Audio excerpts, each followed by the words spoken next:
Wherever you are, whatever you're doing, stay with us as the Suns get set to shine. Perry to Gar. Here's the jump shot. Comes to Marley, a long three. He got it! He got it! Into Booker. Here's the three. Suzanne! Another Sir Charles, and he flies in for a wham, bam, slam. Bravo time! He got it! Suzanne! Oh, brother!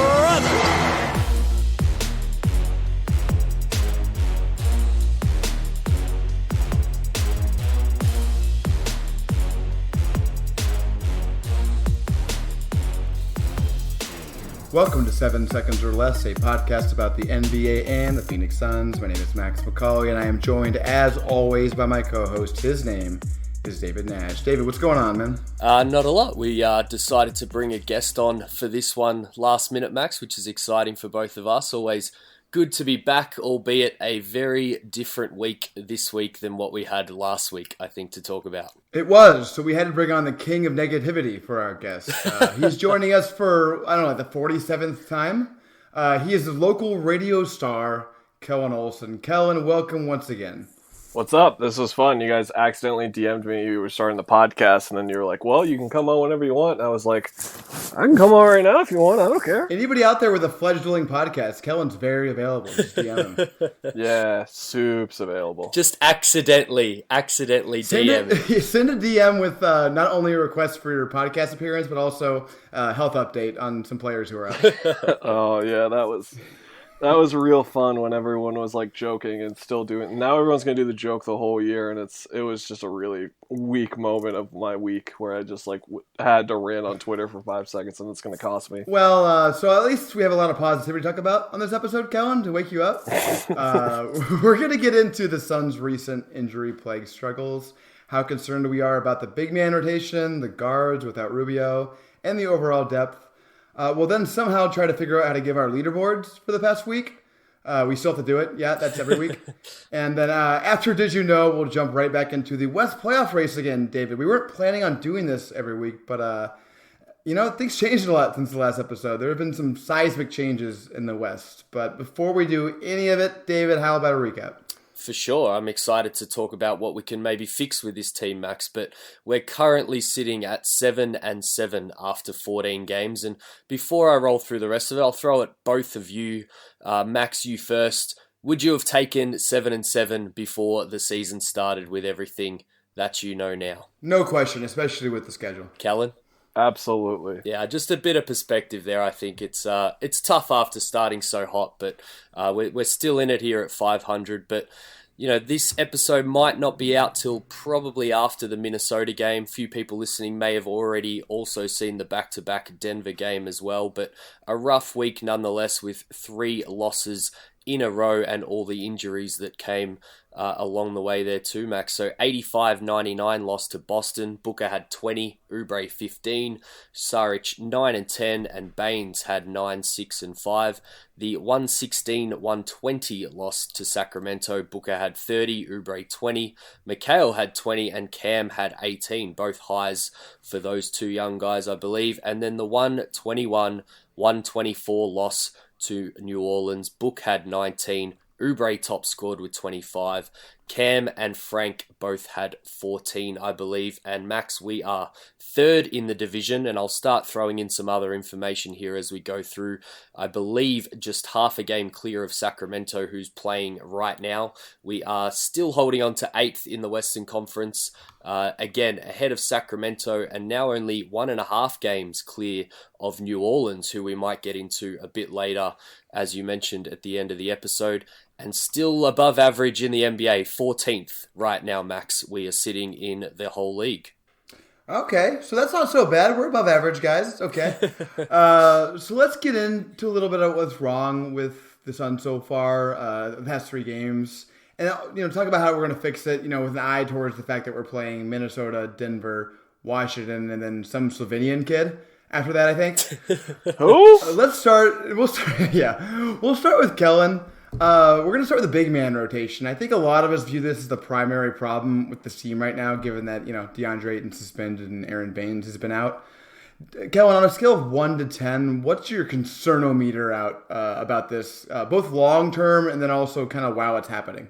Oh, the way you phrase it at the end is really hard because it's like at a 9.5 right now, but it'll be fine once Baynes comes back. I think it'll be relatively okay. And then I think it'll be even more, like, it won't be a problem at all when Ayton's there. Like, they're just going to have really good minutes at the position consistently. But right now I'm really concerned. I think the thing I keep thinking about is in the Portland game when Kaminsky and Sarge played together for little stretches, and I was like, ooh, this is really fun. And then now we're getting it starting games, and I'm like, I hate myself. This is miserable. You just can't play more than 10 minutes as with Frank Kaminsky as your rim protector and win games. It's really, really hard to. You saw New Orleans. I tweeted this out. They had 12 points in the paint in the first 4:30 of that game, and a lot of it was just going straight at him. And even at points where, like, Drew Holiday was just finishing through him, and Drew Holiday is like 5-7 inches shorter than him or whatever. And he's got obvious weight advantages there and stuff. But we've just seen like his lack of athleticism. Burns and Gambo on 98.7 have been really talking about that, and just surprised at how slow he moves on like explosive movements for other guys. So I just think that he has really hampered their rotation because of what they need him to do. But I think the crazy thing is, if he just hits shots, it would be okay. But he's not hitting shots either, and that's really concerning. How do you guys feel about Dario? Because I'm split on him right now. I'm not sure how to feel. David, let you take that. I love that you threw split in there with the Croatian connection with Dario Saric. But yeah, I think, Max and I have talked about him a little bit on the pod. He's kind of filling all the blanks when the Suns are playing really well, but he kind of stands out like a sore thumb when things aren't going right. And yeah, I was with you. I thought Frank and Dario as a kind of 1-2 punch against reserve units they had some pretty good chemistry going, and they could, if they can hit shots, things look pretty good. But yeah, when you're throwing it out there as the starting lineup, it's a little bit more of a concern, and teams have really been attacking him. I mean, with Baynes out, I think our points in the paint hasn't really been good in general. I think for November overall, we're pretty much last in the league, and in the last 3 games they've given up pretty much what they have been all along as well. And Baynes has been good communication-wise, keeping everyone on a bit of a chain, but I think with him out and the lack of athleticism, as you say, on top of that, they've just been really exploited around the rim. I'm not sure what the numbers are and what teams are actually finishing percentage-wise in there, but it just seems like a walking bucket every single time, Max. But I'm probably the least concerned of all the things we're going to touch on long-term. As Kellan said, I think when Ayton's back, we've got another 12 games or so to go. And I don't think this Baynes injury is going to be something that kind of hampers him long term. He was warming up yesterday, so he's clearly not too far away, travelled with the team this morning. So we'll hopefully see him by the time this pod's out. So yeah, longer term, I'm not concerned at all. Short term, it's going to hurt a little bit. And probably on the Frank discussion, I'm not really sure what happens to his minutes when Ayton and Baynes are back and are that kind of 1-2 center combo, because I could see a position where he finds himself like Javon Carter, essentially out of the rotation, Max. Well, what's interesting is that in game 1, unless I'm misremembering this, I don't think I am because I was there, Frank was the first sub, right? When Ayton and Baynes were both on the team. Yep. Is that correct? Yep. So I think Frank, and listen, I was among the chief haters of Frank last night. I tweeted like 3 things hating on him. He's just out of his role right now. He can't play in a starting center role. It's ridiculous. It doesn't work. Dario, I'll touch on him because Kellan brought him up. Like David said, he sticks out like a sore thumb when things are going badly because he looks so awkward that when things go wrongly, like it's very fun to blame him because he's just easy to blame. Like some of his misses layups last night were they're embarrassing, and I think that'll probably correct itself a little bit. It'll regress, positively somewhat. I don't think he's a great finisher on the rim, but I don't think he's gonna miss every single layup. And I think it's kind of a compounding factor. The two of them together, Frank and Sarge, they're kind of similar. I find them to be actually incredibly similar players. Sarge is a little bit better defensively, probably. Frank, I thought was better in the post, but he's starting to prove me wrong lately on that. So when the two of them are playing and they're both screwing up together, it compounds on itself, like I said. I agree with both of you, though. I think right now it's like a 10 out of 10 concern if this continues. Like, if for the rest of the season this was our center rotation, we'd be screwed. But it's not going to be that way. Baynes will come back soon. Ayton's definitely going to come back. So, Oh, wait. Kellan, is that a groan of maybe Baynes is not coming back soon? Baynes is out tomorrow, Saturday. I just got the email. That was just reported? Yeah. Oh, well, Minnesota doesn't have any good centers, do they, Kellan? Yes, they do have a good center. It's very good. We might play Check Diallo tomorrow. I use the we there. I'm in the spirit of the podcast. All right, I'm gonna audible here, Kellan. Should we start Check Diallo tomorrow? Yes, I think we should. David, talk about why. I need tweet things. That's fair. All right. Yeah, I mean, the athleticism, we touched on it before. Frank's been exploited both on the inside and outside defensively, Max. So coming up against Carl Towns, we're going to get into it a little bit later with Ayton as well around the teams that are coming up. This is one of the matchups, and unfortunately the one directly after, where against Denver they're going to have kind of nightmare problems at the big position. So hopefully Baynes is back for that one against Jokic, because he defended him pretty well last time they played. I'm not sure why he would go on the mini road trip if he's not going to play one of the two games, but maybe I'm being a little bit hopeful there, Max. But yeah, it's going to be a tricky one. I think the way Diallo played last night, you're definitely going to have to give him minutes, whether that's at the starting position or not. I'm not too sure, because I still feel like I did last year that kind of offense is their best form of defense at the moment, and I think they probably want to try and come out shooting the lights out, and that be their best chance of getting Minnesota on the back heel. Yeah, so maybe the plan here is you start Frank and you start Sarge, and you just hope they're hot from three. Yeah, and they're just making shots, and if they're not, you quickly hit the panic button and switch in Diallo, and maybe you even start the second half with Diallo, because man, the way Minnesota's playing, if you can't at least bother Karl Anthony Towns a little bit, you're going to be in trouble. Because Wiggins is playing so well now, and this is something that we'll get into this maybe a bit later about Booker not having like a second star to distract from him a little bit. Mm-hmm. Minnesota kind of does right now. I don't know if Wiggins is going to keep this up, but if he does, it's really hard to defend a team like that when you have a Cat and a Wiggins together. So I'm, now that we know Baynes is out, very, very concerned about this game. Maybe this will sound stupid. Maybe we'll win by 30 tomorrow, but we'll see. We'll give Kellan a little bit more of a reprieve, David. I'll get your thoughts on one thing. I want to throw in some nuggets of positivity on this podcast, because I know that we're going to have a lot of negativity, probably, given the last three games. I was just thinking this morning about the Booker Ayton pick and roll from the first game against Sacramento, and how unstoppable it looked. Mm-hmm. And I just want to get your thoughts on this. Like, they don't have anything like a bread and butter go-to offensive set. Even when they were winning games with Baynes and Rubio all active. And I think maybe we're underestimating how much that'll matter once Ayton comes back. Just the fact that you can have a Booker Ayton pick and roll in your repertoire when things aren't going well, you can just go to that.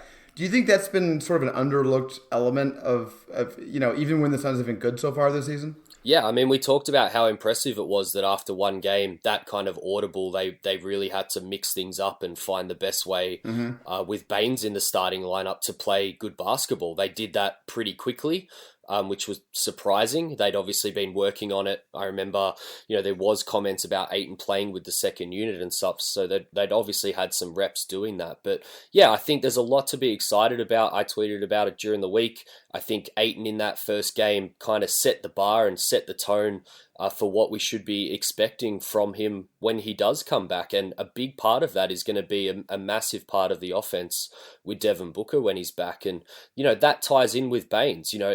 I got to ask, and hopefully we can get Kellan's opinion on this too, Max. But, if what you're saying is true, they can really build on that pick and roll. The reason I said that Frank might fall out of the rotation altogether is we're seeing a lot more wing-heavy lineups from Monty, and he does have the quick pull-on guys. So, even if Frank does start while Baynes is out or is still in the rotation as a 4 when Ayton's back, I don't think Monty's going to be afraid to, mix it up if guys aren't playing well. I think we'll see a lot more of that lineup that we talked about last week with Booker, Ayton, and 3 wings out there essentially. But as I said, I've got to ask, because people keep talking about it, and Monty has been pretty funky and willing to go with the best guys on the floor. So where do we sit now on the Baynes, Ayton together stuff when everyone is hopefully back and healthy? Because I think, the Suns have done a pretty good job keeping Baynes to around 24 minutes a night. That's still 6 more minutes than the most he's ever played in 2017 when he started 67 games for Boston. So not used to heavy minutes, but you probably still want him playing around 20 a night the way he started this season. And Ayton, once he's settled in, probably sits around 32, 34. So you're probably looking at 5 or 6 minutes that you kind of want to play them together. I've been pretty anti it, but I think we kind of have to think like Monty here about getting the best guys on the floor, Max. Kellan, are you ready to jump in, or do you want me to field this one? Oh no, I'm good. I'm dealing with the mentions being suicidal, but I'm good. So this is an important part to jump in and give my quick 2 cents on Dario. I think that he is a much more elevated version of Bender in that he is so much more useless when he's surrounded by incompetent players, but when you put him around competency, that's when he's going to shine, because at the heart of this, I would argue that he is one of the Suns' 3 best shooters, he is one of their 3 best passers, and he's one of their 3 best help defenders, which is help defense especially is so much more important for this team because as Mike Prada highlighted earlier on, and then everyone has been able to been catch on more that don't catch those things right away. I'm one of those people, I need 10 or 15 games on the team to see stylistic stuff. Guys like Prada just spot it instantly. The help defense stuff is so much more important for them, and Dario being pretty good at it. He had a lot of moments in the New Orleans game even when guys were worse, where he's good. So I think that does matter when if you consider Baynes and Ayton. I think the fact that Dario is an important part of this team because they need shooting, and he's one of the, I would say Booker and Cam are definitively better shooters than him, but I mean, now you're talking Baynes, Javon Carter, Tyler Johnson, Oubre, Kaminsky, Mikal. I think he's better than almost all those guys as a shooter. Yep. And then passing, obviously, there are the 2 guards up there. But then after that, I mean, Baynes is in the argument again, but then it's probably just him. I just think that he's such a good fulcrum for them. And I think that Monty right now has been lessening his minutes by design because it's just this is not how you utilize him in this sort of wing-heavy, inexperienced group. But when you get the veterans out there, that's when he's going to play well. And I'm just not sure Baynes and Ayton together is, by design, taking away some of Dario's minutes is probably a bad idea, I think. I think he's still a really important piece for them, and I think it's actually shown through some of these games, despite him. The Bender groans is what I call them. He has too many plays a game where the crowd groans whenever Jock Bender did anything. And they're just so worried. They're like, oh, God. And he just has those air balls here and there, just really bad decisions. I think it was either the Sacramento or the New Orleans game. I think Sacramento, maybe Boston even, when he caught that offensive rebound at the elbow and he just took a fall-away jumper. It's what are you doing, dude? Yeah. Calm down. Yeah. He has too many of those, and those are hurting him, but everything else supporting cast-wise has been good. But maybe I'm overplaying this too much. Is it, Max, for you, is it more of what David said, where you just got to simplify this and look, these are 2, your 3, 4 best players, and you need to play them together as much as possible? Here's what I'll say. I think we're not used to this as fans of a team that has not been, has not had more than 2 good players for the past 5 years. I think you try everything, right? Why not just give Baynes and Ayton some minutes together and see what the hell happens? If it's awesome, then maybe keep trying it. And I think that's one thing I've really liked about Monty so far is that he is not, stubborn old NBA guy and needs to stick to typical rotations. In fact, he closed with Tyler Johnson, Booker, and the 3 wings last night, which was awesome. Yep. I don't care that we lost. That was incredible. That, to me, listen, I'd rather lose and have our coach show that he's willing to do something like that than win and our coach is stubborn asshole the whole time. So that's what I'll say about that. That's kind of rare in an NBA coach to do something like that early. But try it. I don't like it. I don't think it's going to work. I agree that Sarge, it makes more sense with both of them. I think when you have a full lineup together, it doesn't make a whole lot of sense to play Ayton and Baynes together, not only because I don't like the idea of paying 2 5s together, but also because, it's kind of like a different version of the Rubio Booker stagger argument. You kind of got to stagger those guys. You want those guys out all the time, one of them. So I'm not a huge fan of it, but again, we have 82 games. Let's experiment a little bit.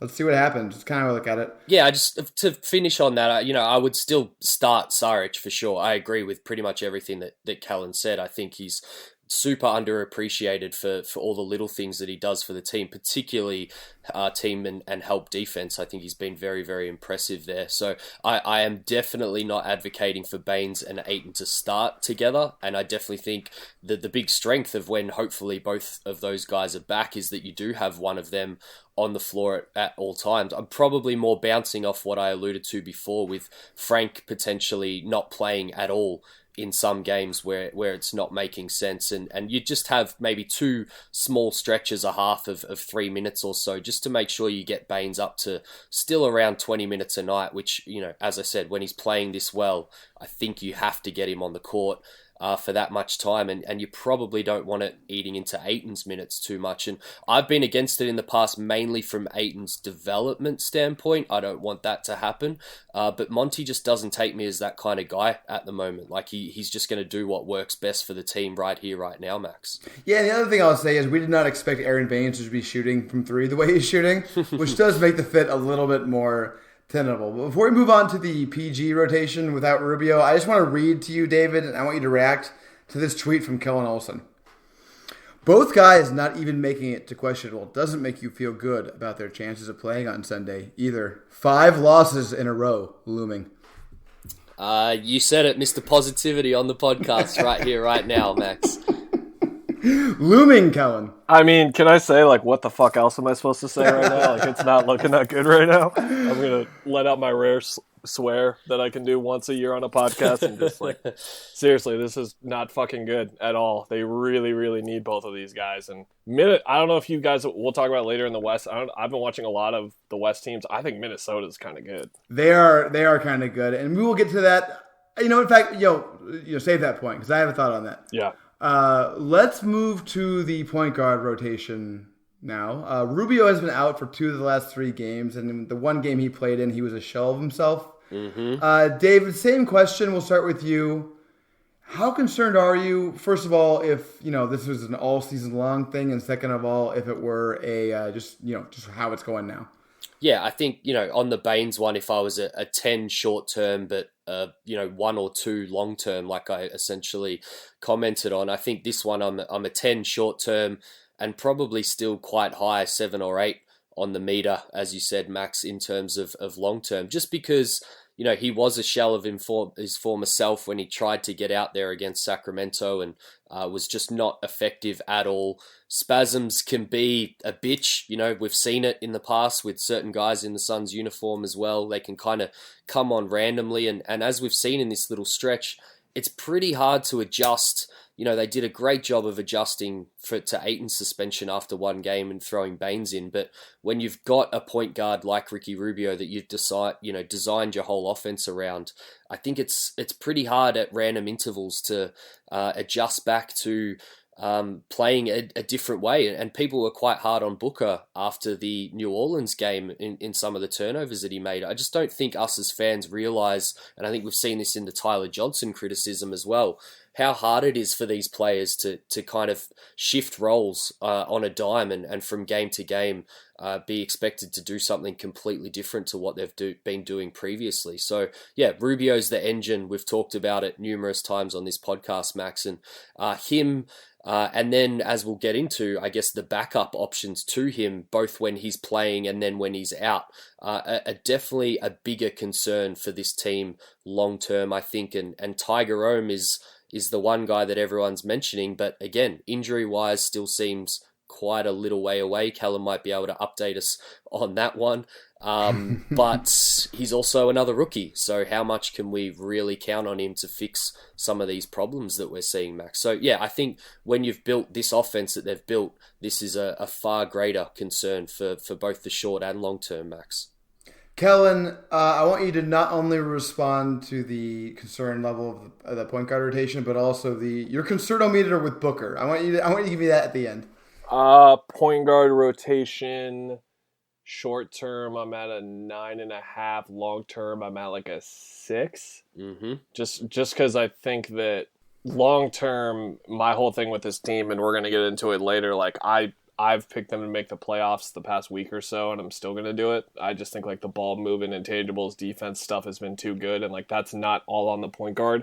So I think even in those minutes where Carter or Akobo or Tyler Johnson's in there, whatever, as long as they play in the team manners they're supposed to, I think it'll be okay. Those guys haven't been particularly good, but I don't think they necessarily need them to be good at their position. But short term, it's a huge worry because what Monty said when I asked him, like, what do you want guys to do when they play in place of Ricky? And he's like, don't play like Ricky because no one can be Ricky. So now you had to completely change everything because you prepare your offense for Ricky and you can't act like it's just the offense without Ricky because Ricky plays a specific way in that offense and that you can't ask other guys to do it. So now you're changing your style of play, and it's just really apparent that they're going through that whole thing and that it's affecting Booker too. My concern for Book is at a 1. It's going to remain at a 1 for a while. I'm probably the highest guy on him out of anyone, which is pretty weird considering, again, Mr. Negative here, but it would take a while for him to... It would have to take a sustained run of struggling while his teammates are not injured and adequate, which, again, like, literally has never happened. So it's just like, we'll get there. Hopefully we won't, actually, is what I mean. First of all, Kellan, I will fight you over the highest on Booker crown. Oh, yeah, true. We can fight over that. But no, so I generally agree with you guys. I'm a little bit less concerned about the current situation just because I kind of like what I've seen from Akobo. He seems to be coming on a little bit, and I think that if Akobo gets to play with Baynes and Ayton rather than what he's playing with, maybe he gets to leave it a little bit better. He's really shown a whole different level of his game than I've ever seen him play yet before. And listen, it's a game and a half or so. It's kind of 2 games. Sacramento was a decent amount of play, but he made shots too. He's never done that before, so I'm still concerned about it. But it's less than the big man thing, which I think is just an abject disaster without Baynes and Ayton. But I agree with you guys. Long term, it's much more of a concern because first of all, I expect Rubio to be hurt more often. Then I expect Ayton and Baynes to together be hurt. Yep. And then also, I'm also the highest person in the world on Ty Jerome, who's not, from Virginia, doesn't currently attend Virginia. So I expect him to come in and help the guard situation quite a bit. And the Booker thing, echo Kellan's comments. I think it's absurd. And David, I'll let you comment on this after I'm done. Like, listen, Devin Booker is he's the most efficient player in the league right now. At any kind of volume, by a lot. He is, I guess, overpassing in a lot of Suns fans' opinions, which may be true, but a large part of that, I think, and I actually want to hear both of you guys' takes on this idea. I think he's trying to set a culture here. He's buying into the whole Monty Williams, half a second pass and shoot offense. He doesn't want to be the guy who dominates the ball all the time, and he wants to actually, have his teammates believe in him, that he believes in them, and that whole thing. And it looks a lot better when there's Rubio and Baynes and Ayton, and it looks a lot worse when it's a bunch of guys who aren't that good playing too many minutes. But he's still going to do it, and I think that's fine. And I think people think he can't take over games, but I was at the Philadelphia 76ers game, and he took over that game. So I think that's still in him. I don't know why any of us would not think that. So my concern meter for Booker is, it's negative. I think he's had his best season of his career so far, and I'm not sure why people are hating on a 23-year-old who is, I think, in my opinion, adapting to Monty Williams' system very well. David, what do you think? Yeah, I'm not concerned at all. I remember, I think last year where it was pointed out, I think he even commented in the media that he was essentially taking turnovers to throw the ball where it was supposed to go in Igor's offensive plays when guys weren't standing in the right spots. And I think what you've just said is very similar to that. Monty was on TNT last night with Kristen Ledlow at the three-quarter time break. And, their 3 principles: they play hard, they play defense, and they share the ball. So if your number one guy isn't adhering to that and playing a little bit of hero ball, how far are you going to go? So I think this is a sign of maturity from him. I get it. I get that there's people that would like him to flick the switch every now and then and be that Devin Booker that we know and that we saw in the Philadelphia game. But yeah, you're right. I think he is playing to the team rules because he understands the greater good there. And, they've slipped a little bit with Rubio out, second best in the league, I think, in terms of assists per game. They dropped down to maybe 24 assists or something in the last 3, but just a lot more side-by-side movement without Rubio. Kind of reminded me a lot of the offensive sets from last year when they didn't have a point guard that could kind of penetrate a little bit more. And they're just missing on some passes on drives and things without Rubio, which I think is at least on the offensive end, the biggest missing piece when Rubio's not out there. And speaking of Devin Booker, he doesn't get some of those easy buckets that Rubio was getting him. He wasn't getting any of those early looks in the post and things. So, yeah, I think that's pretty much all I have to say as far as the Devin Booker stuff's going. But I do have a question for you both, if I can throw to that now, Max, if that's good with you. Sure. I think it was very noteworthy that Kellan before mentioned that he was still thinking playoffs for this team, both to just balance out the Mr. Positivity that he keeps copping from people, but also because it is partly to do with the question that I had for you both. So something I wanted to ask both of you, and I think the listeners to think about as well, with the Rubio injury situation and who you start at point guard. If we do make the playoffs and it's game 7 of the first round and Rubio can't go, Max, what's your starting lineup when there's a game on the line that the Suns have to win? I want Kellan to go first. Kellan? Deandre Ayton at center. I just wanted to say that first to Say it very loudly so to get yelled at on Twitter. Yeah. Devin Booker at a guard position, one of them. Man, I just have to assume that point book is dead, right? We have to operate in that reality where that's not a thing anymore, because it's clearly not. Well, if it's you're the coach here, Kellan, and it's game 7. It's game 7. Yeah, we're pulling the what was the homeboy's name on the Warriors staff who suggested Iguodala to start or whatever, and Nick Urel or whatever. I don't remember his name, but yeah, that was smart. Yeah. Urel Nick, his evil twin, is on the Suns coaching staff, and he just suggested to go point book. So we're going book. Oh man, is it weird that the next name I want to say is Cam? Not at all. No, it's not. I'm gonna go Dario at the 4. So now I got Book at point, and then Ayton. And I got 2 wing spots to fill. Oh, Kelly, duh. Not good that I forgot about Kelly that long, by the way. And then Cam. Yeah, I'll go Cam. I would say that's under the impression that Cam gets his feet under him right now. Not this version of Cam. He's had 60 more games to figure out NBA defense a bit. But if that's not the case, then I'd start Mikal. Oh, boy. Sorry, David.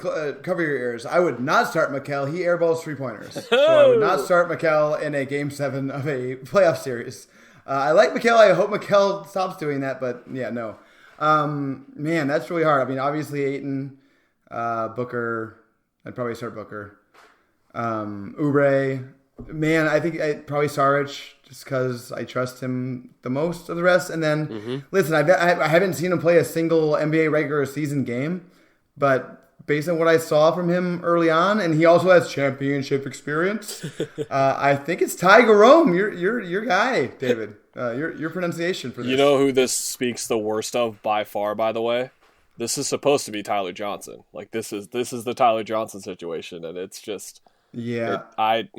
My quick 30 seconds on him is that I think it's a D'Anthony Melton thing all over again. His role is just consistently changing so much. How can you expect him to get comfortable? And that was always my stance on Melton. I couldn't believe how good he was given how much he was thrown all over the place and blah, blah, blah. They're professional athletes. But this guy comes into the year finally thinking he's going to be able to go back to what he's good at, which is coming off as the 2 guard and playing some 1 in between when he's on the court. And now he's starting at point guard again. It's just ridiculous. The poor guy. I know David agrees with that. You are preaching to the choir on that one. And I think, the Pelicans game where he was thrown in at point guard is exactly what I'm talking about here. Is I think the temptation for the coaching staff short term is to start him at point guard when Rubio's out. I think, what I wanted to illustrate is you're probably going with point book if the game is on the line in a winner take all kind of series here, Max, but this is the balancing act. And, this ties in with, potentially people listening to this pod with the Suns losing 2 more against Minnesota and Denver by the time they get to it, and Rubio and Baynes potentially being out for both of those. But, there's a bit of a marathon to play here, and I think as much as it may suck to go on a bit of a losing streak, you got to protect your guys. It's probably not the right time to be, doing something crazy like Point Booker right now just to break the skid. And hopefully they can get the guys back and things are on the up and up. But yeah, just wanted to illustrate that it is tough for the coaching staff to pull the strings under these current situations when they've got another 70-odd games to think about and hopefully playoffs, as we said. And there's also something else here, and we're going to move on to our last part of this segment where we talk about sort of how we're concerned about the overall lack of depth this may have exposed. Mm-hmm.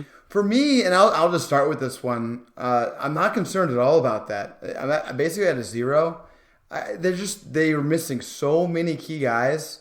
And I'm actually, after the New Orleans game, I think the New Orleans game is sort of, I put it in a separate category than I put the Boston and Sacramento games in. Mm-hmm. It was just better. They had more guys step up. They had a better effort. The New Orleans Pelicans made every shot. They made every shot. JJ Redick was unconscious. Brandon Ingram was unconscious. You're not going to beat a team when they shoot that well very often. It's rare. I'd like to see what the overall league percentage wins is when you go against a team shooting 50% from three. I'm guessing it's pretty low. Mm-hmm. So I actually was pretty encouraged after that game. So I guess I'll just start there. I'm super not concerned about the depth going forward. Kellan, we'll go to you. How concerned are you about this team's overall depth? Yeah, it's 0. Same with you. I think that Frank was so helpful in his role before that it's completely reverting its course to, oh man, it turns out he really does suck. I mean, yeah, but he sucks in that specific role. I think he's going to be passable, especially if he's hitting shots. It would be really surprising if he couldn't shoot above 30% from three. That would be truly. I think he's going to get to 34 or 35, which means he's going to get hot here somewhere eventually. He's the first guy that comes to mind, and I mean, God, he comes to mind when you've got 4 guys in front of him, probably. I mean, Mikel's played better than him this year, and that's the backup 4 spot, and then the 3 bigs already that we talked about. Yep. And then at guard, I think Ty Jerome's going to help, but I also think that, again, no Rubio it's just so different for this team, and how about the other way where, hey, Cam looks like an NBA player already. Mikel is still really impacting the game despite his catapult adding another 3 maneuvers to it for whatever reason. That was a joke about a shot, by the way. I've been toying with what to call it on Twitter. I don't know. I like the catapult. Oh, I heard it. Wait, no. Don't. Be careful, Kelly. Eddie Johnson might be listening. Don't joke about a shot. Oh, crap. Okay. I don't want to upset EJ. That's my guy. Yeah. But no, I think the fact that those 2 wings and then Kelly is quietly playing the best basketball of his career again, I think it actually makes me just feel better about their depth. I wrote a story last week where it was all 3 of these wings are kind of playing well except Mikel, and now he's turned it around, but he hasn't figured out them playing together. And I think that's something to actually be encouraged about, is that Monty's eventually going to figure out how to play them together the best and who they fit with on the roster. And that goes back to Igor last year, where you benefit so much from knowing who your guys are right away and then tinkering with them throughout the season, and that's what he's going to be able to do once they get a little bit healthier. Not an Igor defense, that's not what I meant to bring up. It's just he's going to learn by game 6. You're okay, Cam and Kelly probably no, but Cam and Mikel, yes, or it's probably might be the opposite. We'll find out, but all 3 of them should play, and that's really good. Yep. David? I think he's already learning. Yeah. We've seen it in the last couple of games, even though it's been through a little bit of necessity. I think Cam and Mikel's chemistry is really, really good. I noted it the other night. I just think, I don't know, I know you talked about what the numbers currently say, Kellan, but, 2 very, very smart guys who know their games and work well in tandem with each other. Kelly's a little bit more of a wild Brumby who kind of does his own thing and is harder to kind of work out who he works well with, other than guys like Rubio feeding him the ball. But yeah, I think we're going to see those 3 a lot, which is what I, again, was alluding to before with guys like Frank losing their minutes. But yeah, I'm not too concerned about this, pretty much for the same reasons that you guys talked about. I think we've been extremely unlucky. We're already the youngest team in the whole NBA at 24 and a half years of age, I think. And then Ayton, which, brings that age down a little bit, went out, or goes up a little bit in his absence, I should say. But then Baynes and Rubio, your 2 vets in the locker room, on the floor, kind of, we knew it pre-season, and then we saw it in the first 10 games. They were the guys that were driving this and bringing everything together. So to kind of lose those 3 guys exposes parts of the roster that most teams wouldn't get exposed even through the whole course of 82 games, I don't think. We were just talking about Diallo potentially starting a game, and he was always going to be a guy that you really, just brought on in case of emergency or foul trouble, and now all of a sudden he's out there maybe starting a game in the next couple of days. Frank playing way more minutes than you would expect if he's not shooting well. And guys like Okobo and stuff are going to have to step up as well. I tweeted last night during the game, I hope they could have won it, but I think these kind of patches do bring the team together and do set the culture a little bit. So the adversity is good as long as it doesn't go for long stretches, which again takes me back to thinking about last year. I think there's elements of what we've seen in the last few days is pretty similar to what we saw essentially all last year. And Kellan, your point's a great one, that you want to just be able to count on the guys you can count on and then tinker with it as you go. And getting this many curveballs has really thrown Monty a few challenges, but we'll hopefully get through it. And I'm not too concerned. If anything, it may mean good things for the end of the rotation and the overall depth max, that these guys have kind of been exposed a little bit and been able to play the system in important minutes early on in the season. Yeah, I think it's absolutely right. It's nice that, if we have to put in a Kobo and, we have our full team back, we kind of trust them a little bit. That's going to be nice. Yeah. I want to focus on two quick things. I want to ask you guys a question about one thing in a second. But first, I'll just say, we heard of this early, David, on the podcast. When things were good, like all the lineups just kind of had a purpose. They had a goal. You could tell they were all kind of lasered in on the same thing. Mm-hmm. And that's kind of fallen off a little bit just because the personnel hasn't been there. And I think that, once everyone's back, that's going to be a thing again. There's no reason why that'll be gone. And I want Suns fans not to freak out too much about what we're seeing. Like, they just don't have the personnel to do the whole pass and move and shoot offense thing that they've been doing. And also the defensive, as Kellan pointed out earlier, that, having the good help defenders on the floor to, make up for the lack of athleticism or whatever. Like, they just haven't had the personnel to do what they were doing. So I think as soon as they get healthy, and, the big if they get healthy at some point in the season, because they do have a lot of players who, have questionable health histories. Mm-hmm. I think that there's just not a whole lot of reason to be concerned about these last 3 games from that perspective. But what I really want to focus on, I want to ask you guys about this, because Cam Johnson deserves like a 5-minute segment on this podcast. He's been so freaking good, man. I think we're not used to like our, later-ish rookies besides Ayton being good right away. But man, this dude can really, really, really shoot. And we focused on the other stuff, David, you and I, especially you pointed out early how he's like good at other stuff too.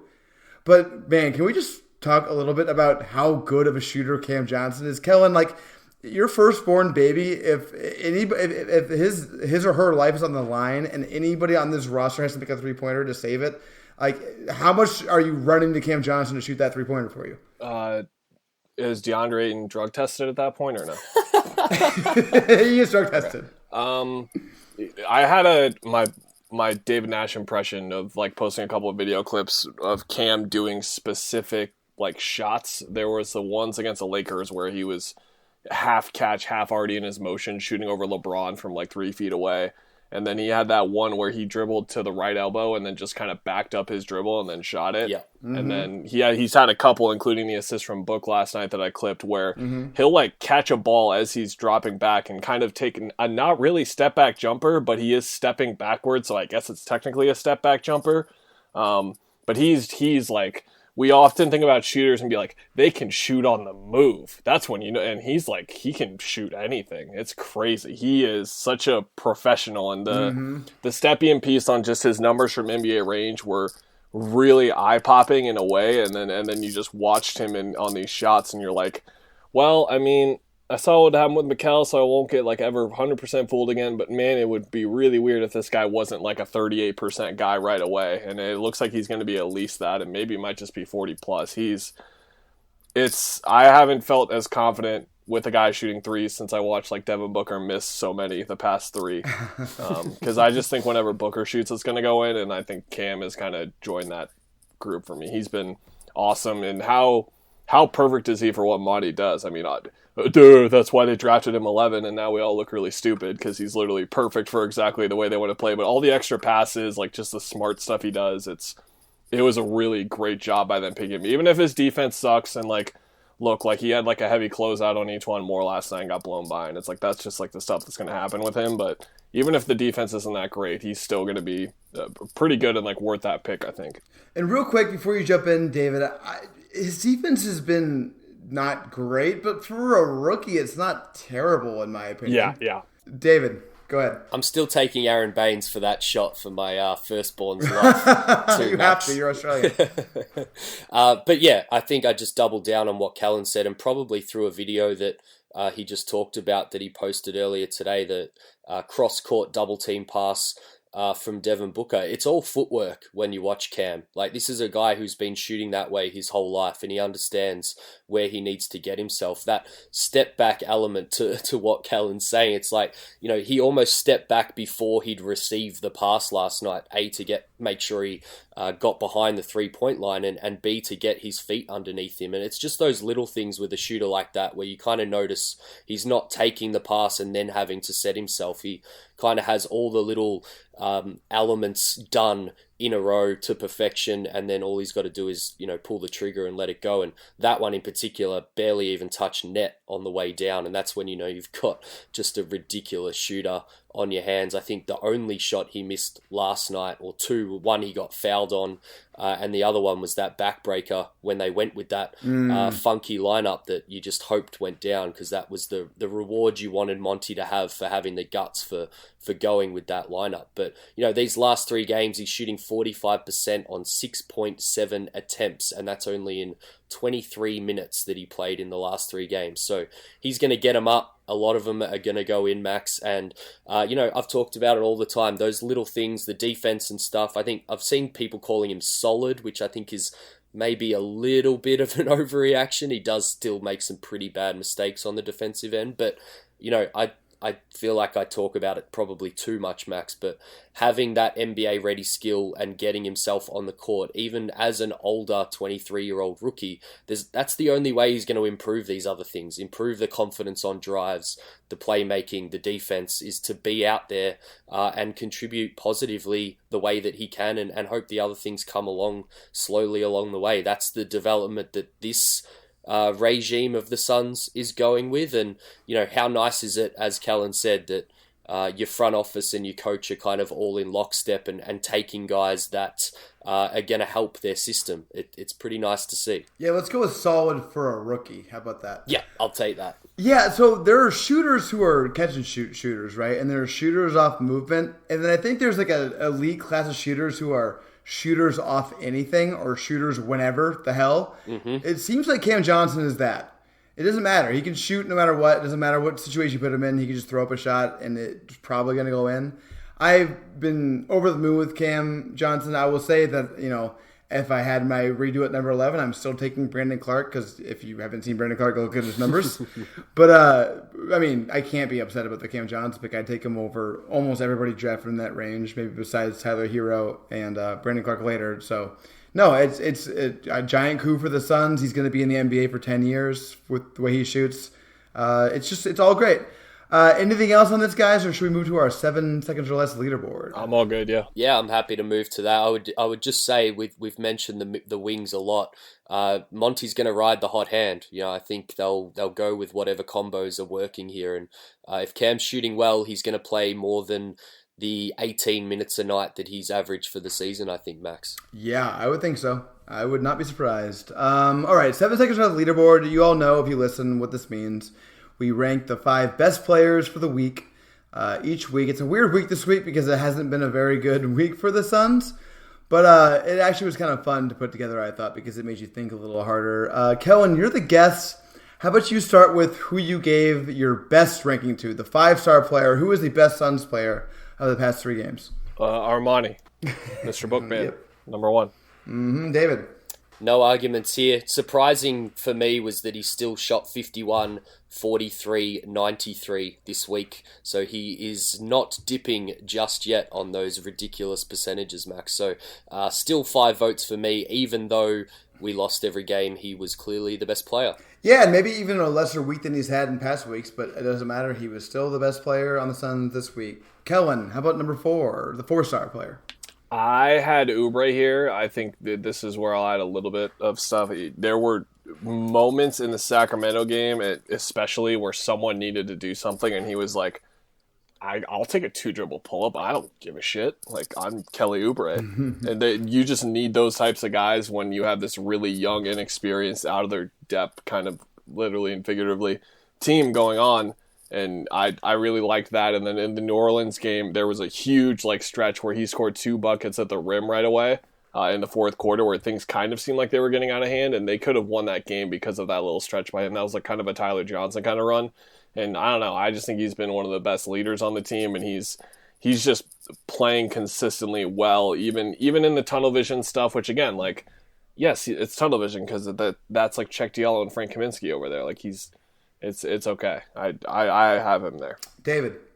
Oubre for me, 20 points per game, and if you look at the next best over the 3 games, I should say, it was 13 points per game. So not ideal to be losing all 3 and Kelly being your second guy, but it could have been pretty miserable if Kelly didn't step up and play the way he did this week, Max. I had the same guy at 4, Kelly Oubre, and literally echo both your thoughts. Kellan, number 3. Mikal Bridges. I'm doing it. I'm doing it.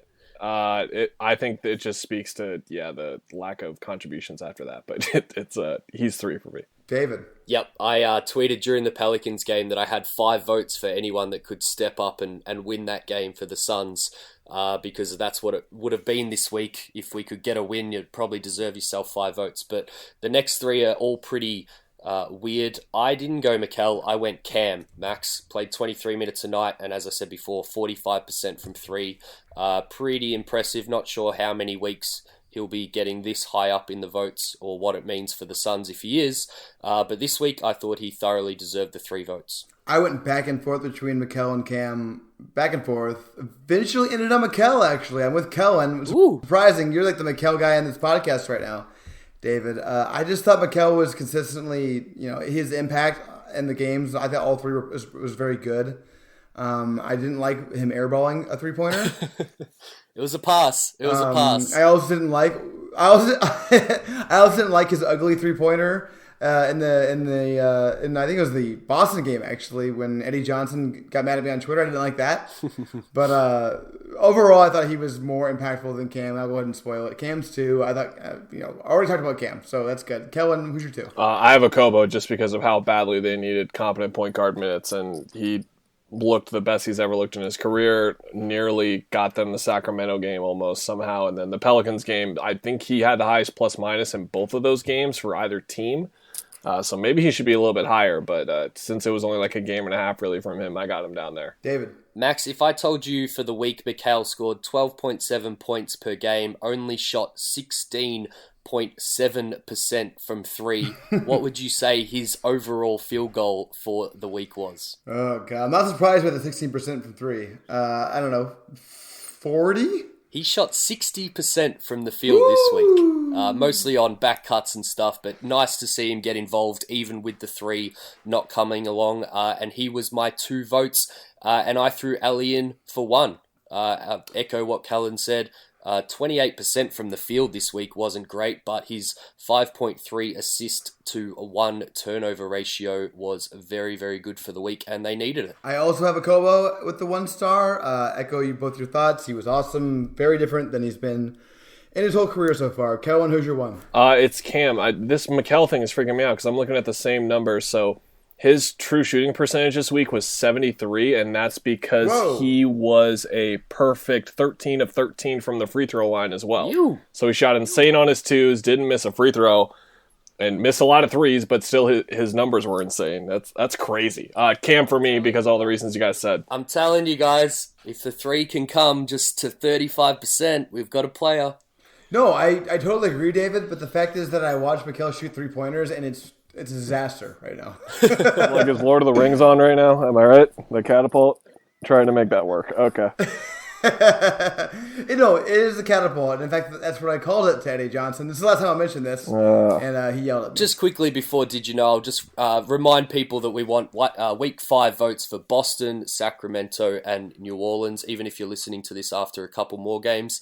And Booker leads by a very, very wide margin before Baynes, Rubio, Oubre, Frank, and Saric kind of round out the top guys there, but maybe that'll change around a little bit. All right, David, did you know? Let's do that. Max, you just mentioned it that you wouldn't mention him again, but I'm putting you on the spot here in Did You Know this week. The rhetorical question is, did you know Eddie Johnson didn't score 1 billion points in the NBA, Max? That's the thing about this, David. I complimented him. I said he scored 1 billion points. I couldn't let this episode pass without a reference to your interaction with Eddie Johnson during the week.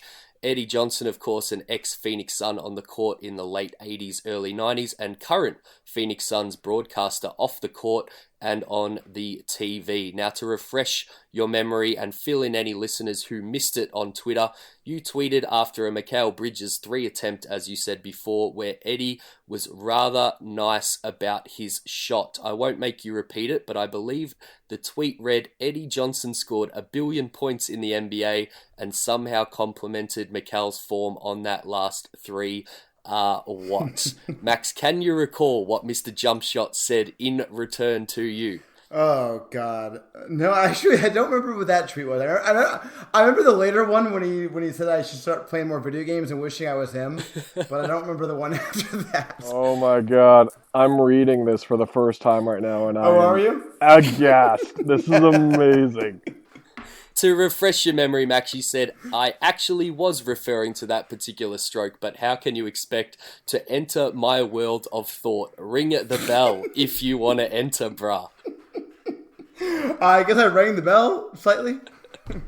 First real test of the segment for either of you now. Want to take a stab at how many points Eddie did actually score in his career and also for the Phoenix Suns? I'll give you a clue. 0 points. I'll give you a clue. Johnson played a staggering 17 years in the NBA with a 1-year hiatus in Greece at age 35 and didn't retire until age 39. He gave the Suns 4 years of his prime from 28 to 31. Any guesses? 17,000 points. Kellan? I don't have a guess. I just need to say, Max, you should have had better form at the end. When he said, go play with your video game and wish you were me, you would say, well, you obviously love being you because you searched your name in order to tweet at me, so leave me alone. Ooh.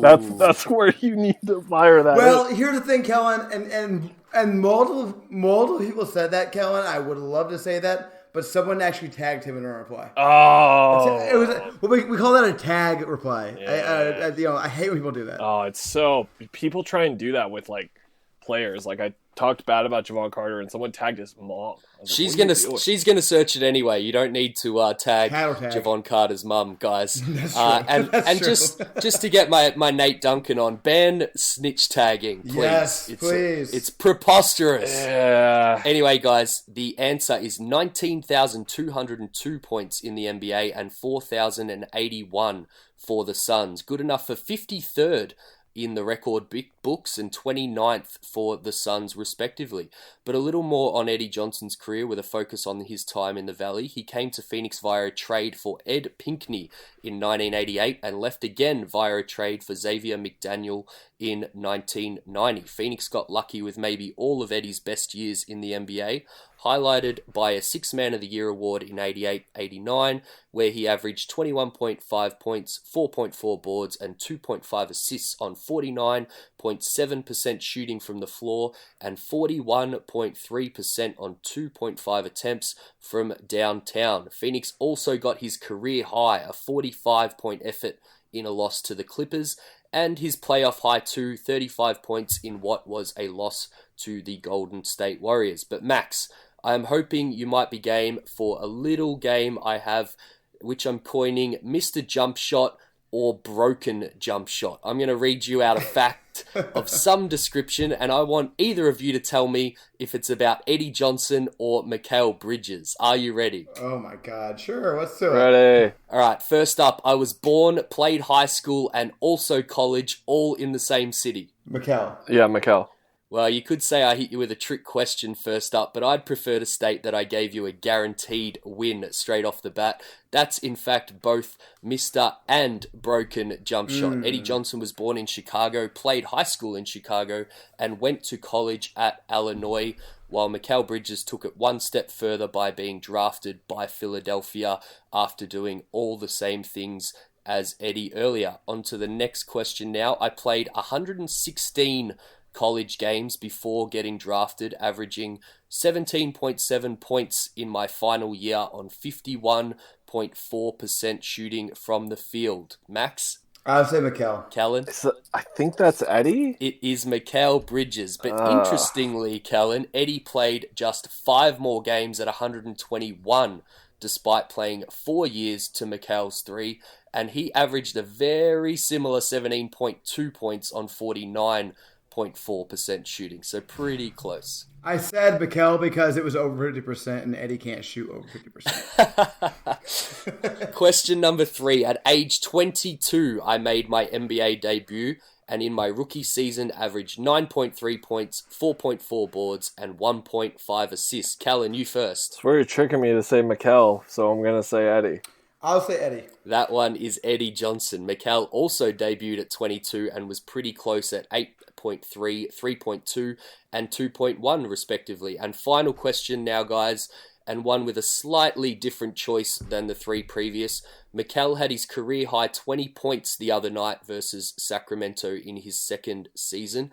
If I gave you a choice to say which was higher, would you go with broken jump shots game-high 20 or Mr. Jump Shot's second full season points per game average in the NBA? Oh, man. I go with Eddie's point per game. I think his points per game. I think he was like a 20-plus guy, like instantly. I remember looking that up for the story I did. Yeah, Eddie. Tricked you both. The answer is Mikal, but only just. Eddie Johnson jumped up to 19.8 points per game in his second season. Oh, boo. After just 9.3 the year before. Finally, on episode 69 here, Max, I'll leave you with the fun fact about jersey numbers, which you know I love. The number 69 has never been worn by an NBA player in an NBA game, but it's not alone. The others are 58, 59, 64, 74, 75, 82, 87, and 97. That's 8 more numbers, and 8 was of course the number Eddie Johnson made famous. 25 is the number Mikal Bridges is trying to make famous, which coincidentally is the same amount of games Deandre Ayton was suspended for. And as we are about to discuss, there are just 12 of those games to go. So shall we get stuck into the last part of the episode now around the West Bubble teams and Ayton's return, Max? Let's do it. That's definitely the most emotional and engaged you've gotten me into one of these before, David. That was fun. I will just real quick before we go on, I'll say I do like Eddie Johnson as an announcer. I think he's fun. I enjoy him. He's definitely old player guy for sure, but he's enjoyable. I like his commentary, so I'll just say that. Much better than Reggie Miller saying "wow" 58 times on the Pelicans broadcast last night, Max. Dude, Reggie Miller and Chris Webber are absolutely terrible. They're so bad. All right, let's go on. We're talking about the West playoff race again. The reason why we're talking about it again is because things have changed massively since we last talked about it. Dallas is now 6th in the West at 9-5. Minnesota is 7th at 8-7. What do we got? Phoenix is now 8th at 7-7. Sacramento has gone up without De'Aaron Fox and Marvin Bagley to 6-7. Mm-hmm. The Pelicans, who we had out, David, we had them out, but we kind of said they might come back. They're now 10th at 6-9. We have the Spurs and the Portland Trailblazers, who are the other teams we said were in the mix, at 13th and 14th, 5-10 and 5-11 respectively. Let's start with Kellan. Kellan, we had the Lakers, Nuggets, Rockets, Clippers, and Jazz as like definite solid playoff teams are definitely in. Do you disagree with any of those? And would you add anybody to that? Do not disagree. I need 3 more weeks of Luka playing like this, and then I'll add Dallas. But for now, just like need to wait just a little bit longer. But I mean, the form he's playing at right now is just about there. Don't care if he's playing with their janitors. And we had the Warriors, the Thunder, the Grizzlies, and OKC as the teams are definitely not in. Wait, there's one more, David, like the Pelicans, right? Yes. we were definitely wrong with the Pelicans. Kellan, were we wrong about anybody else on that list? Need to hold on the Thunder because point guard, a movable contract / maybe like redemption year for him. I've been a point guard stan for a really long time. I don't know how apparent that is on Twitter, but I think he's just like he's been one of my favorite players for a long time. Like if he can just find like 80% of his form from like a year ago, like that would be immense help. And Shea, Adams, Gallo, like it's enough to like make a run in a really mucky sort of 38 to 43 win zone that it's going to be. So I can't, again, a couple more weeks to rule out OKC. All right, so let's narrow this down a little bit, and then we'll have David jump in. So we have our obvious contenders, the 5 we all agree on. It seems like, Kellan, you kind of think Dallas is in like its own tier by itself after those 5. Is that right? I might put Minnesota there too, yeah. Okay, so I was going to ask that. So what's the next tier? Let's go ahead and say Dallas and the T-Wolves, for sake of argument, are in that tier. Who is the next tier? I think San Antonio is in there out of just respect. Whoa. Yeah, and I'm extremely worried, and here are 2 reasons why. If you guys had to guess how many shots per game DeJounte Murray has taken in November, how many would you guess? I have no idea. 10? David? Ooh. I'm going to say it's less than their current losing streak of 7 in a row. 8.4 shots a game for DeJounte Murray, which is just like, I watch him, and every time I flick on San Antonio, this is kind of like the Nate Duncan, Danny LaRue disease of like watching too many games at once, where you watch DeJounte and you're like, oh, DeJounte's like really good, but then you look at the numbers and you watch the games all the way, and then you're like, I mean, he only had 12 points or whatever. He was just making really good plays all over the place. And I just think him not impacting games, and the fact that Greg Popovich had to go out and call out Lonnie Walker and say he's horrible and say he just looked like he wasn't plugged into the game. And they're 2-9 since. They've only beaten, I believe it's Golden State and Oklahoma City since.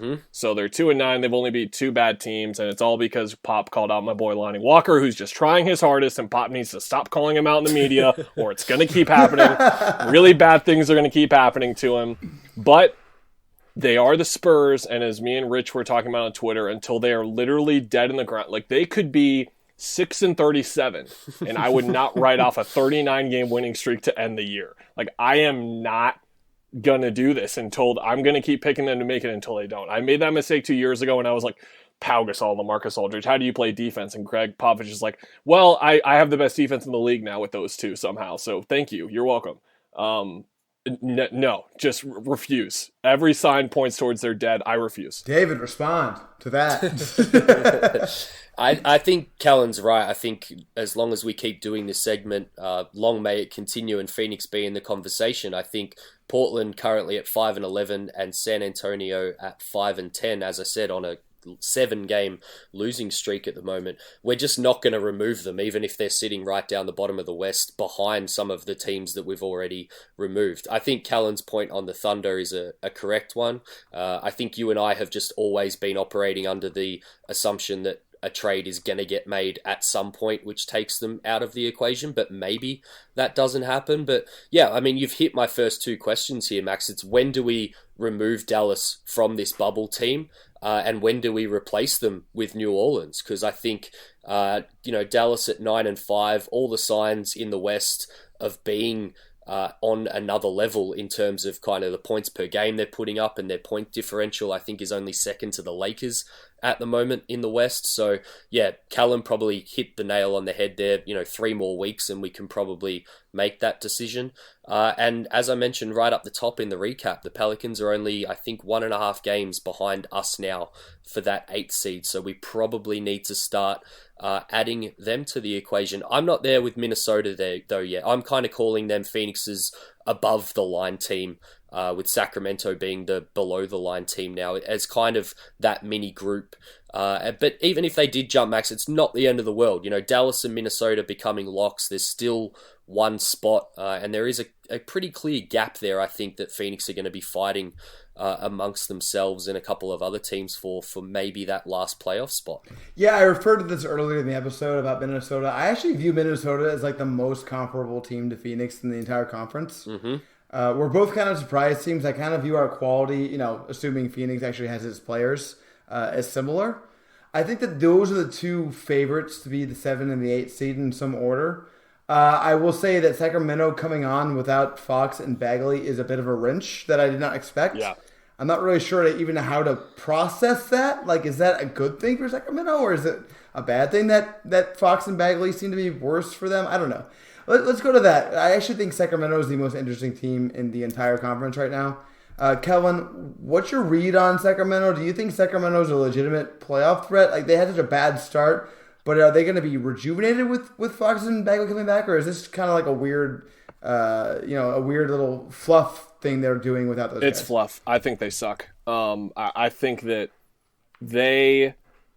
anytime you have to dramatically reverse your identity as a team, like 2 weeks into the season, that's a really bad sign. Walden, even in the one game, the Ringer had the article about the Kings before they played them, and basically what it was that the Kings went from playing super fast to super slow, and the fact that they have to feel like they have to do that now when they're, again, this is something where the front office builds a team a certain way. They probably built that team to play super fast, so the fact that they're changing that, the fact that they're playing better without their best players, I think that's something where it's bad, because it means things aren't gelling the right way with those guys when they're in.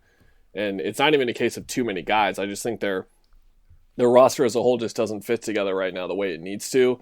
And there's just too many things where this is probably the most I've watched of other teams in a while. I've seen 2 full games of each team, which is a lot in my opinion. Considering where we're at in the season. And I think Sacramento has been one of the least impressive teams that I've watched, even when I've watched them win. I just think that Buddy and Bogdan have had unbelievable games for them. Rashawn's playing out of his mind, and I think that can continue to a certain extent, but they need that to be where they're at right now. And I think they're super interesting, and I agree, but I think that they are probably the safest bet for me in terms of the group we potentially could have conceivably picked to make the playoffs, maybe New Orleans, I guess, with a fully healthy Zion, but they're out of the picture now because of that. I think Sacramento is probably the easiest team to eliminate, and that's out of respect to Portland and San Antonio, again, for past precedent. I just checked the score, Max, because I had this theory that Kellan was essentially bouncing off there where, they caught the luck that Phoenix couldn't with Fox going out.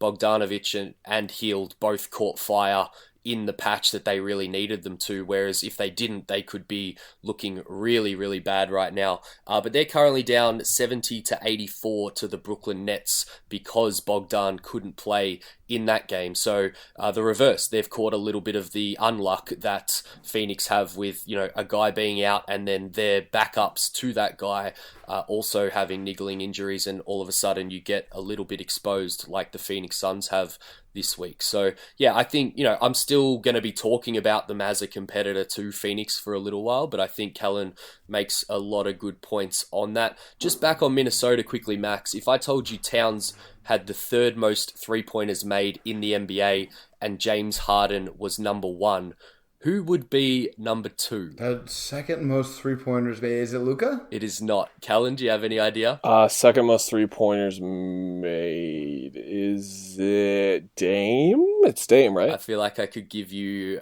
100 more guesses. It is Devonte Graham. Whoa! Dude. That's everyone talks about the Siakam thing never happens. It's literally happening again.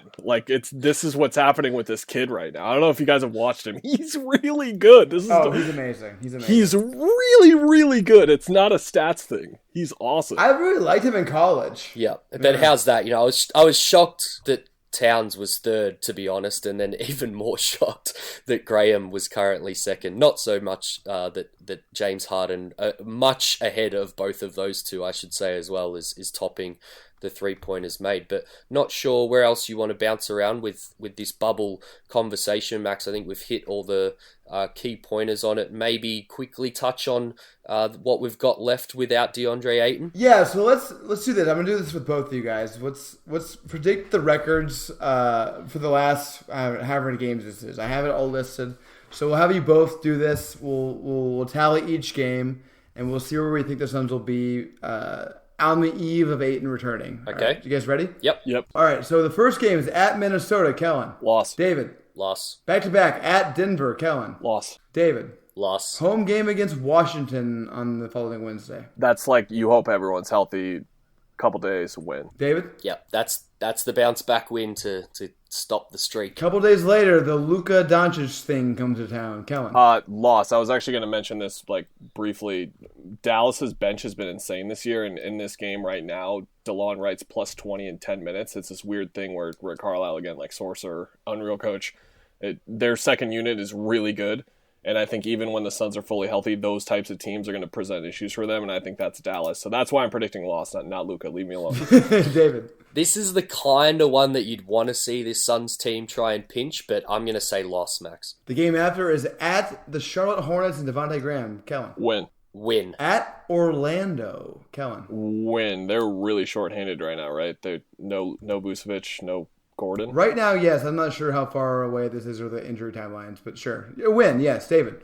Yeah, I'm going to hedge. I kind of looked at this. I was going to say 2 of this 3-game stretch, so I'll say loss. But yeah, with Vucevic going out, I really think the next 2 games against Minnie and Denver, and then another game which is about to come up with Minnie, are really the only ones in this group where, not having Ayton is a real concern. But loss for that one, Max. Okay, at New Orleans. Kellan? Loss. David? I'm going to say win. Okay, this is a back. I should have said that's a back-to-back. David, you knew that? Yeah, I'm just going 2 of that 3, Charlotte, Orlando, Pelicans. Got it. Kellan, at Houston. I want to say win, but I think because of Houston's defense, but one of the biggest issues for me with the Suns has been star guys looking super comfortable, and Houston has 2 of them. That's super scary. I'm going to say loss. David? Loss for me. Home for Minnesota. I think this is a win. I don't know why I say that. David? Yeah, it's this one or Dallas. I think they're pinching one of them at home. I'll go this one. Minnesota, win. Home Memphis. I think this is where they're starting to kind of get in a groove again, and they're hopefully it's been enough time. They've been 2 weeks now relatively healthy, and this is like the Memphis game they had earlier in the year where I think they just roll them over, and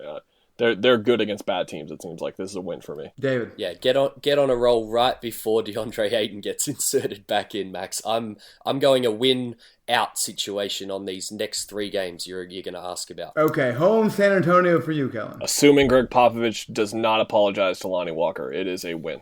David already said a win, so the last one before Ayton returns is the first night of a back-to-back. Ayton returns at the Clippers on the second night of back-to-back. The first night is at home against the Portland Trail Blazers. Kellan? Going back to the star thing, I don't know why, again, a month out, but just feels like kind of a weird Dame just goes off game to me with the balance of the schedule and everything. I'm going to go loss. Okay, so you have us going 6-6, Kellan. David has us going 7-5. So both of you have us around the same amount, about 500.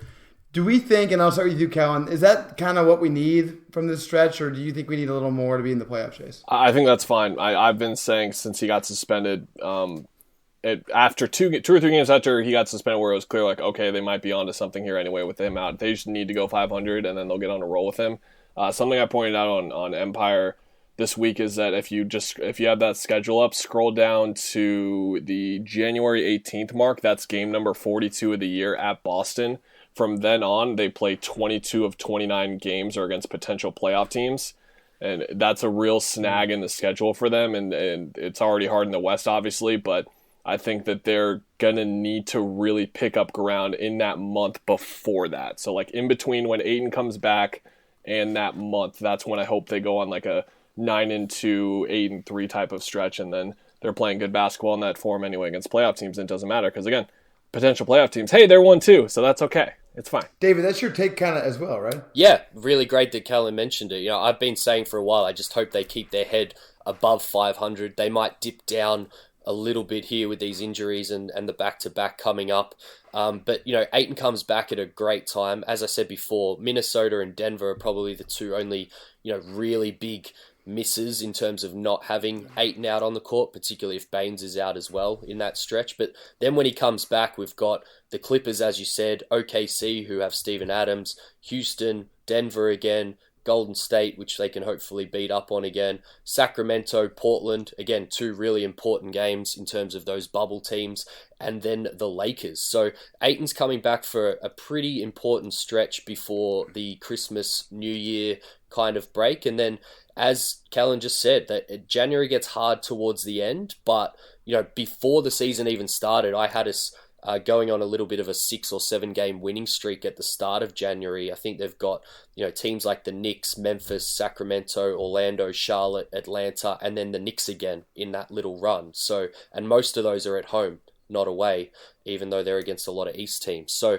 they're going to have a chance, if they can stay around 500, to really make another push if it's needed to snag one of those 7 or 8 seeds. And then, as Kellan said, the schedule can get a little harder again. But, I think they could have like a 9 of 14 type month in January with that winning streak, which would really kind of set them up. So it all depends. They might have slipped back a little bit from 500 and that'll get them back to 500.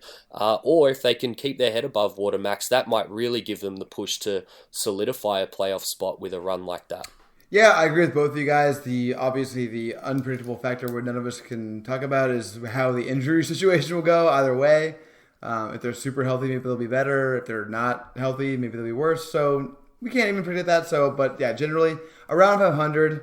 I agree. So should we go to 7 seconds or less, guys? Let's do it. Sure. 7 seconds or less is the segment where one of us asks the other and the guests 3 questions for which the others have not prepared and only have 7 seconds or less to answer. It's my turn to ask the questions. Are you guys ready? Yeah. Yes. I have some would you rathers for you guys. They all involve trading away some of the Suns' most prized possessions. Mm-hmm. Are you guys ready for that? Let's see what you guys think about these players. First, a star forward is available. Assume for the purposes of this question that he's worth trading for either of these players.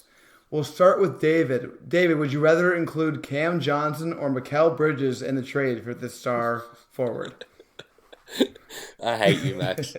I don't want to overreact to small sample size too much, but there's, as we said before, clearly a reason they went out and got Cam, and I think you would have to consider keeping Cam in that scenario. Kellan. I am putting Mikal in his catapult and launching him away.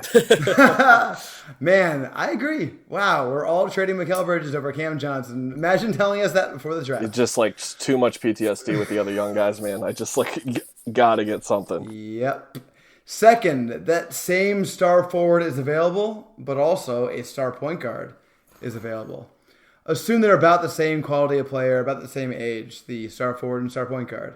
Would you rather trade Oubre for the star forward or Rubio for the star guard? David. I steal Kellan's catapult very, very quickly and send Kelly Oubre Jr. out of Phoenix. Kellan. Whoa. I send Rubio because the whole Luka argument has kind of been making me think these Booker traps still are happening with Rubio, and it ends with Rubio shooting a corner 3, and I'm like, no! So I'd enjoy that being a point guard who can do a little bit more offensively, even if I love Ricky. When I wrote this question, I kind of felt like a dick because it's almost impossible to analyze this without knowing what the player is going to be.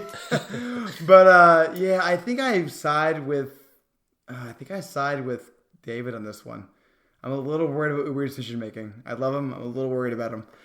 Finally, last question, and no fake people this time. Would you rather trade Monty Williams for Greg Popovich, on the condition that Popovich can't retire and actually wants to coach us for 10 years? Or Deandre Ayton for Joel Embiid? David. Oh, that is so tough. Do I get the same guarantee with Joel playing for 10 years? Joel Embiid will be reasonably healthy for his career. You're trying to get me yelled at, by the way. But I very much side in all of these conversations that players are far more important than coaches. So I am going Joel Embiid is a Phoenix Sun. My dog barking was all of a sudden Twitter. Kellan. Embiid. I'm not even sure DA can ever be a top 10, top 15 player in the league, and that's what Embiid has been for 2-3 years now, and he'll continue to be for 3 or 4 years if he's relatively healthy. So it's easy for me. I asked this question for a reason, guys. Stop doing the coach-player thing. It's stupid as hell. The NBA is a players' league. Stop it. It's dumb. It's not Bill Belichick. This is not the Patriots. That's it for us. Please, as always, rate, review, and subscribe. Follow me at MaximCZ11. Follow David at The 4 Point Play. Kellan, plug, whatever you want. Thank you for coming on. Thanks, man. At Kellan Olson on Twitter, and usually I don't have anything to plug, but I'm writing a feature on book that's going to come out next week, and it involves video games and such, and it's like the first thing that I've written about that isn't about basketball, and I'm actually really excited about it, and like never have been the type, as you guys have seen on the timeline, to just say, please retweet, please share, but I'm actually going to be like this about this story, so if you like video games, don't like video games, whatever, I think it's going to be a really cool story, and I'm really excited about it. Kellan, does Booker only care about his efficiency in video games? Does he camp and like not worry about like trying to help his team's efficiency stats? No, he's a monster. He's really way better than me, and I play a lot of video games. He's disgusting. He's probably better than most people at video games and everything else. David, anything else? Just thank you to 1968 who reviewed, love this podcast, appreciate the hard work you put into it. So that's always nice to hear, Max.